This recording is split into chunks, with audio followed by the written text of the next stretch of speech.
दोस्तों आप लोग देख रहे हैं प्रोवाइस 1 मिलियन। तो फिर से एक बार स्वागत है प्रोवाइस 1 मिलियन में। तो जी हाँ दोस्तों, फिर से एक बार खेसारी यादव फिर से लाइव आए हुए हैं और बाकी क्या कुछ बोल रहे हैं उनके आवाज़ में आप लोग सुन सकते हैं।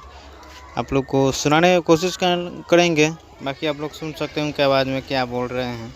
चलिए, हमारी सुल्ला बाबा के वाइफ का आज बर्थडे है, तो हमारी तरफ से अंकिता जी, आपको आपके जन्मदिन की ढेर सारी शुभकामना। भाभी जी, आपको हैप्पी बर्थडे टू यू। भगवान करे कि आप दोनों की जोड़ी हजारों हजार वर्ष ऐसे ही खिलती रहे। और हम लोग का घर में एक लल्ला आया है, उनको और बाबा है वो भाई, तो उनके लिए तो मैं दुआ ही कर सकता हूँ कि हम सबसे भी बड़ा हो और हम सबका नाम रोशन करें। तो लव यू और हैप्पी बर्थडे टू यू, और नए मेहमान के आने का भी ढेर सारी शुभकामना आप दोनों को। Thank you. तो दोस्तों, अभी खेसारी लाल यादव ने लाइव आए थे और सुलभ कुमार के पत्नी के लिए बर्थडे का विश किए। हालांकि मैं आप लोगों को बता दें कि शूटिंग सेट से ये खेसारी लाल यादव अभी लाइव आए थे और जैसे कि आप लोगों को मालूम है कि एक फिल्म की शूटिंग कर रहे हैं जिसका नाम दामाद कंजूस और ससुर मक्खीचूस, इस तरह का यह फिल्म का नाम है। तो ये फिल्म का नाम आप लोग देख सकते हैं। इसी फिल्म की